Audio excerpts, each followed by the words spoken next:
Salut les R2, bienvenue dans cette nouvelle vidéo. Aujourd'hui je vais vous parler un petit peu, puisque ça fait un petit moment que j'ai pas fait de vidéo, mais c'est un peu compliqué en ce moment.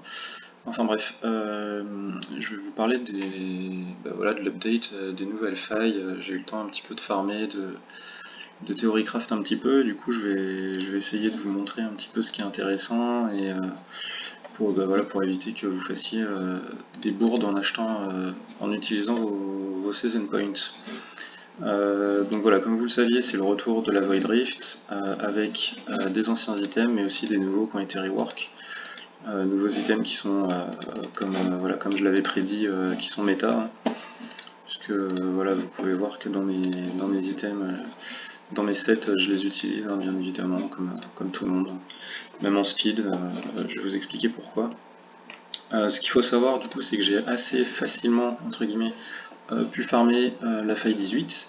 Je vais vous expliquer vite fait l'astuce juste après. Voilà, j'ai rapidement farmé la faille 17 et après une fois que j'ai eu les équipements nécessaires, j'ai farmé la faille 18. Voilà, pour le tiers, je suis passé d'un farm T24 en 1 minute à 30 secondes quasiment.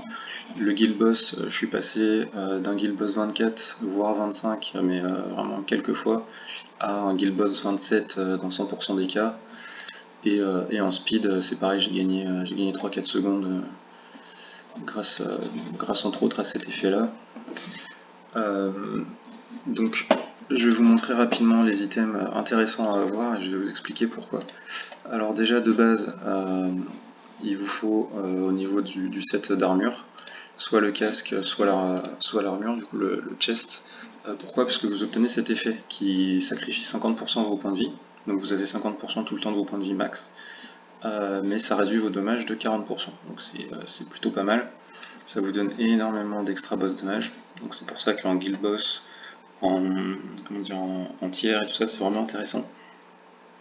Le 4-7, hyper intéressant aussi, donc le double, avec le 7+2, hyper intéressant en tiers, hein, puisque 30% de PN et 50% de crit, c'est quand même pas négligeable. Petite astuce, si vous avez tout juste 40 000 points, achetez plutôt le chest, puisque là-dessus vous allez avoir en ligne importante, vous allez avoir que le crit rate, alors que sur le casque, on a le crit, on a le skill cooldown, on a le gold, le skill damage, tout ça, voilà. Donc c'est un peu plus compliqué d'avoir un très bon rôle. Celui-là c'est facile, donc n'hésitez pas. Le set mêlé, vous pouvez l'oublier. Je sais pas s'il est buggé ou s'il est juste nul, mais voilà, j'ai pas réussi à trouver de build pour le rendre viable. Pourtant j'ai vraiment essayé d'optimiser, mais bon, j'ai pas trouvé. Par contre, ce qui va nous intéresser, c'est les deux nouveaux builds mage et ranger. Ranger, pourquoi? En gros, vous allez avoir que 40% max de crit rate, donc ça vous donne 20%, et après, avec l'item, avec l'effet de l'armure, vous allez gagner plus 20%, parce que vous voyez, plus 2%, tous les 5% perdus, comme vous perdez 50%, ça vous rajoute 20%, et ensuite vous gagnez 12% de damage critique, tous les 1% de crit rate obtenus en plus des 40%. Voilà, déjà là vous avez un 20% gratos, jusqu'à 800%. Donc on peut facilement monter à 200-250 000 crit damage. Donc c'est vraiment pas mal. Moi c'est celui que j'utilise pour le guild boss, je vais vous montrer juste après. Et pour ce qui est du mage, ça c'est pareil. Ça déjà augmente beaucoup vos skill damage, hein. Vous pouvez avoir 400%, c'est quand même énorme. Et skill cooldown speed increase by 200%. Donc en fait c'est pas que ça réduit vos cooldowns, c'est que ça va, au lieu par exemple d'avoir 3 secondes de cooldown, ben, ça va être 3 secondes mais qui vont passer à 200%, donc 200% plus vite. Donc ça va être plus qu'une seconde ou 1 seconde 5. Et en plus de ça, vous allez augmenter de 150% avec, le set d'armure, puisque 3% tous les 1% perdus, et comme vous perdez 50% d'HP, ça augmente de 150%. Donc vraiment intéressant, vous allez pouvoir spam vos skills. Comme vous avez beaucoup de skill damage increase, voilà, je vous fais pas besoin de vous faire un dessin, ça va augmenter énormément les dégâts. Voilà, ça c'est assez anecdotique. Le pen cap 100%, qui est plus viable, hein, ça a été nerfé. Après ça va plutôt être pour du PVP, donc je vais pas trop vous en parler. Au niveau des skins, voilà, c'est des skins qui sont assez intéressants quand même. Le 10%, celui-là vous pouvez l'oublier. Le casque 10% de crit, c'est quand même intéressant. Shield block, ça c'est pareil, vous pouvez oublier. Ça, dommage réduction, Enfin, pas pour l'optimisation ou du test, mais c'est pareil, vous pouvez l'oublier. Après, tous les skins sont les mêmes. Et le skin intéressant, ça va être le bac, puisque 12% de peine, c'est le maximum qu'on peut avoir. Donc celui-là, bon, il est cher, mais à long terme, il vous le faudra. En ce qui concerne les compagnons, je vous conseille d'en acheter au moins un de chaque pour la relique. Celui-là, vous pouvez l'acheter 2 fois si vous n'avez pas beaucoup de compagnons très intéressants, puisqu'il vous donne 3% de crit rate, donc c'est toujours ça. Après, crit damage, pas 20%, quand même, il y a beaucoup mieux. Après, évidemment, si vous n'avez pas mieux, prenez-les. Donc ça, c'est pour les items intéressants dans le shop. Je vais vous montrer rapidement mes builds. J'aurai l'occasion de faire des vidéos un petit peu plus approfondies. Voilà, là c'est juste pour vous expliquer rapidement ce qui est intéressant pour pas que vous regrettiez vos achats. Dans le speed build, pourquoi ça va être intéressant? Vous allez avoir 50% de vos points de vie. Ça va vous permettre de proc ici l'effet Frozen Accélération, qui va permettre de réduire, d'augmenter votre cooldown cap de 1% tous les 10% de perdus. Et ça se stack jusqu'à 5. Vous perdez 50% grâce à l'effet de 7, donc tout de suite vous allez avoir 5% de cap. Donc si vous étiez capé à 60%, ça va passer à 65, etc. Là vous voyez qu'avec la belt du gobelin, j'ai 10% de cap. Et en plus moi j'ai eu la chance de jouer pendant la Frost Rift, donc j'ai pu choper celui-ci qui donne 5%. Donc je peux monter jusqu'à 80% de skill cooldown radius. Donc voilà, c'est non négligeable, surtout pour le speed build. Ça peut être très intéressant aussi en tiers et tout ça, mais il faut réussir à cap et ça c'est autre chose. Donc voilà, pour le speed build, c'est vraiment hyper intéressant. Au niveau du tiers, donc comme je vous expliquais, le double item de 7 avec le plus 2, ça vous donne 30% de peine, 50% de crit, beaucoup d'extra boss damage, donc c'est vraiment non négligeable. Moi je suis en mage, puisque c'est la méta actuellement. Comme je vous ai dit, vous allez spammer vos sorts, donc c'est quand même vraiment pas mal.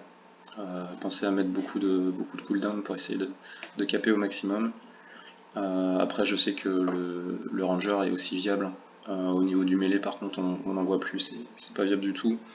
Même le set que j'avais avant, en bifrost flamme ou alors en frost flamme, en mêlée c'est moins viable, en tout cas c'est moins fort que ça. J'ai fait pas mal de tests et voilà. Donc ça c'est vraiment méta, ça ou le ranger. Le ranger ça va être celui-ci. Ça c'est mon guild, mon set guild. Donc j'utilise toujours, hein, comme vous avez pu remarquer, toujours ce set là, ça donne beaucoup d'extra boss, donc c'est vraiment hyper fort. Et les 50% qui vous permettent de proc l'effet max à chaque fois. Donc voilà, là comme je vous expliquais, ça va donner beaucoup seulement 40% de crit rate, mais vous allez gagner x8 au niveau des dommages critiques, donc c'est vraiment énorme. Vous pouvez coupler soit avec le Bifrost, soit avec l'item flamme si vous avez en arme, à condition évidemment de bourriner sur l'attaque basique et les skills damage, hein, bien évidemment, pour que ça monte hyper haut et que vous fassiez le plus de dégâts possible. Voilà, donc c'était juste rapidement pour vous montrer un petit peu comment build et vous montrer que c'était fort. Là je vais m'attarder un petit peu plus sur la Void Rift. Toujours en mage, hein, parce qu'on va spammer les AOE, donc c'est quand même assez intéressant. Le Shiba permet de skip une grande partie de la faille. Alors évidemment c'est pour ceux qui l'ont, sinon le classique, le Génode ou le Griffin Airship, hein, évidemment. Ce qui est intéressant et ce qui est déjà sorti dans d'autres vidéos, mais que je vous le dis en français comme ça, si vous êtes pas très doué en anglais, vous pouvez suivre. Les devs ont expliqué un petit peu ce qui est exprimé là sur la Void Rift ici. Voilà, les ennemis ont 90% de résistance au debuff, mais ils reçoivent 100% pour chaque debuff appliqué sur l'ennemi. Mais c'est pas 100%, et comme il y en a 4, ça monte à 400%. C'est d'abord 100%. Si vous en mettez un deuxième, ça va être plus 100% du total qui était avant. Donc déjà, premier debuff, vous avez 100%, donc c'est double dégâts. Deuxième debuff, c'est plus 100%, donc on fait le double du double, donc on fait x4. Troisième debuff, on fait encore plus 100%, donc on passe à x8. Et quatrième debuff, on rajoute 100% du total, donc on passe à x16 DPS. donc c'est quand même vraiment énormissime. C'est pour ça que le Loki est toujours top méta, hein, le neck Loki, que je n'ai pas évidemment. Voilà, ça va permettre de mettre les debuffs beaucoup plus simplement, puisque là il y a quand même 90% de résistance. Et donc voilà, même si vous droppez énormément d'attaques, vous allez monter jusqu'à x16 en DPS, donc c'est juste énormissime.